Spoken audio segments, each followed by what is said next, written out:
हुकूमत सुधारनि जी एजेंडा ते कम करे रही आहे। असांजे अॻवाननि साथियुनि ग़लति अंग अखर पेश कया आहिनि। शाहिद खाकान ऐं मुफ्ताजो असेंबली में मेंबरनि जो 500 अरब ॾियण जी दावा ग़लति। शाहिद खाकान जी पंहिंजी एयरलाइन हुई, खेसि PIA निष्कारी पाण करणु घुरिजे हा। वफ़ाक़ी इतलात वारे वज़ीर अता तारड़ जी प्रेस कॉन्फ्रेंस चवे थो जॾहिं मुफ्ता इस्माइल नाले वारो वज़ीर हो त महांगाई घणी हुई, हाणे घटि थी आहे। सोलर पैनल्स ते को बि टैक्स नाहे लॻायो। पेट्रोलियम लेवी ते 10 रुपए जी गुंजाइश रखी वई, शायद लागू न थिए। कि जो भी उन्होंने शहीद जुल्फ़िकार भुट्टो साहब के खिलाफ बात की है उस पर मुत्तहदा कौमी मूवमेंट माफ़ी मांगे, और हम ये भी मुतालबा करते हैं कि गवर्नर सिंध फौरी तौर पर मुस्तफ़ा हो जाए। और हम चाहते हैं कि इस सूबे में अब मज़ीद या इस मुल्क में मज़ीद अब इस तरह की सियासत ना हो जिसमें आप झूठे और मनगढ़ंत इल्ज़ामात लगाएं। सिंध सरकार गवर्नर सिंध कामरान टेसूरी जी इस्तीफ़ा जो मुतालबो करे छॾियो। ख़ालिद मक़बूल जो शहीद भुट्टो बाबति बयान क़बूलण जोॻो नाहे। MQM ख़ालिद मक़बूल जे बयान ते माफ़ी वठे। शहीद भुट्टो ते मुल्क खे विरहाइण वारो इल्ज़ाम शर्म जोॻो आहे। MQM अञा बि लंडन जे इशारे ते हली रही आहे। सीनियर सूबाई वज़ीर शर्जिल इना मेमूर जी कराची में प्रेस कॉन्फ्रेंस चवे थो ख़ालिद मक़बूल जी कोटा सिस्टम ते ॻाल्हि करणु मुनासिब न आहे। पुठ ते पयल माण्हुनि लाइ कोटा सिस्टम आंदो पियो। शहीद भुट्टो मुल्क खे आइन ॾिनो ऐं एटमी ताक़त बणायो। MQM वारनि भते लाइ बल्दिया फैक्ट्रीअ में ज़िंदा माण्हुनि खे साड़ियो। MQM जी पॉलिसियुनि सबबि UC सतह जी लेवल नाहे रही। नासिर हुसैन शाह जो चवणु हो त MQM में नफ़रत वारी सोच अञा ताईं महदूद आहे। MQM पंहिंजो असल चेहरो अवाम खे ॾेखारींदी रहे थी।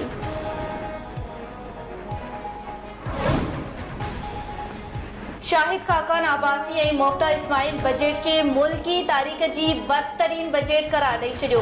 अॻूणे वज़ीर आज़म शाहिद खाकान आबासी चयो आहे त पाकिस्तान जी बजट मईशत गॾु नथा हली सघनि। आवाम ते ग़रा टैक्स लॻाइण खां अॻु हुकूमत खे ख़र्च घटाइणु घुरिजे। माशी बहरान में MNS ऐं MPS खे फंड ॾियण जी का बि गुंजाइश नाहे। अॻूणे नाले वारे वफ़ाक़ी वज़ीर मुफ्ता इस्माइल चयो आहे त IMF चयो ऐं ज़राई ऐं प्रॉपर्टी टैक्स लॻायो। उते छूट ॾिनी वई, जेको टैक्स ॾेई रहियो आहे उन ते वधीक टैक्स लॻायो पियो। मुल्की तारीख़ जी बदतरीन बजट मंज़ूर कई वई।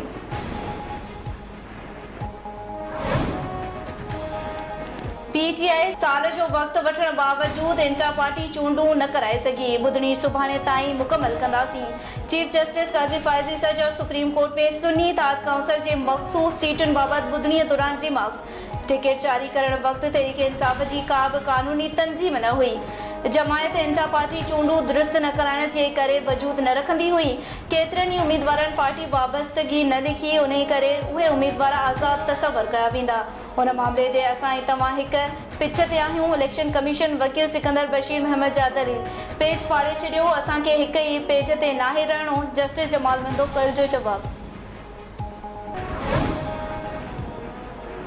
सिंध सरकार पारां ख़ुसूसी ॿारनि ऐं माण्हुनि जी बहालीअ लाइ इंक्लूसिविटी क़ाइमु करण जो फ़ैसिलो। इंक्लूसिविटी मलीर एक्सप्रेस वे वटि 80 एकड़नि ते ॿधल हूंदी।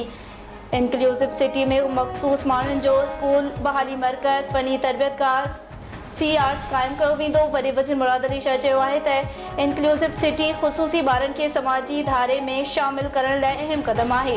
हू चाहे थो त इंक्लूसिव सिटी क़ाइमु लाइ ख़ानगी शोबे जा ख़ुसूसी माण्हुनि जो दर्द रखंदड़ माण्हू शामिल थियनि।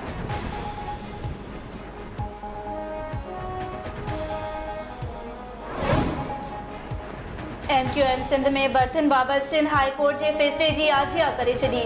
ख़ालिद मक़बूल सिद्दीकी चयो आहे त कोटा सिस्टम जो शफ़ाफ़ इस्तेमालु ज़रूरी आहे। अदालती कमीशन जोड़े 40 सैकड़ो कोटा नज़रसानी कई वञे। डॉक्टर फारूक सत्तार चयो आहे त कोटा सिस्टम लागू करे कराची, हैदराबाद, मीरपुर ख़ास ऐं सखर जे नौजवाननि लाइ नौकरियुनि जा रस्ता बंदि कया विया।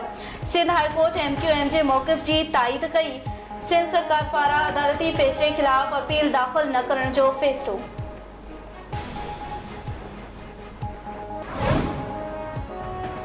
सिंध जे नौजवाननि खे नौकरियुनि खां महरूम करण जी कुदी कोशिश खे MQM पंहिंजी फतह तसवुर करे रही आहे। सिंध हुकूमत जे तर्जुमान कराची जे मेयर मुर्तज़ा वहाब जो MQM अॻवाननि जी प्रेस कॉन्फ्रेंस ते रद्द अमल चयाई पीपुल्स पार्टी हमेशा अवाम के एलियत ते नौकरियूं फराम कयूं। MQM जो मिसाल जे थालीअ में खाइण उन में ई गंद करण वारो आहे। शहीद ज़ुल्फ़िकार अली भुट्टो ते ॻाल्हाइण खां अॻु MQM पंहिंजी ॻिचीअ में झाती पाए।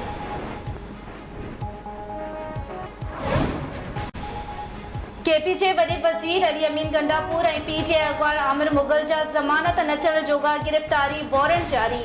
दहशतगर्दी टोड़ इस्लामाबाद जी अदालत अली अमीन गंडापुर ऐं आमिर मुग़ल जी हाज़िरीअ खां छूट वारी दरख़्वास्त रद्द करे छॾी। इहो को सबब नाहे त को शहर खां ॿाहिरि आहे त पेश नथो थी सघे। हाज़िरी पूरी न थियण जो मामलो जवाबदारनि ते आहे या कोर्ट ते। जज ताहिर अब्बास सुप्रा जा रिमार्क्स।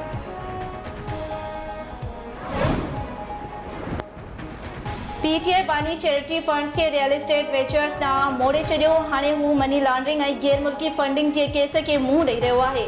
सिंध जे सीनियर सूबाई वज़ीर शर्जिल मेमूर जो डॉक्टर आरिफ अलवी जे ट्वीट ते रद्द अमल चवे थो, छा अव्हां ईमानदारीअ सां वाज़े करे सघो था त PTI बानी बोर मुतासिर लाइ जमा करायल 5 अरब रुपए मां केतिरनि ख़ानदाननि जी मदद कई।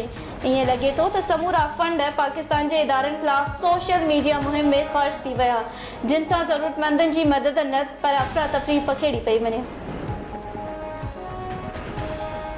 वसीम बिलोही सां बलूचिस्तान में अची करे शादी कई आहे, सो मूंखे कंहिं अगवा नाहे कयो। सो जेके बि इहे केस आहिनि सो इहे फुज़ूल आहिनि, इन्हनि खे टॉर्चर न कयो वञे छो त इन्हनि मूंखे अगवा कयो ई नाहे।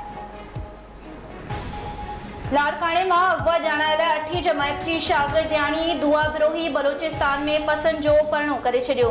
संदसि वीडियो बयान जारी। मर्ज़ी सां वसीम सां परणो कयो आहे, कंहिं बि अगवा नाहे कयो।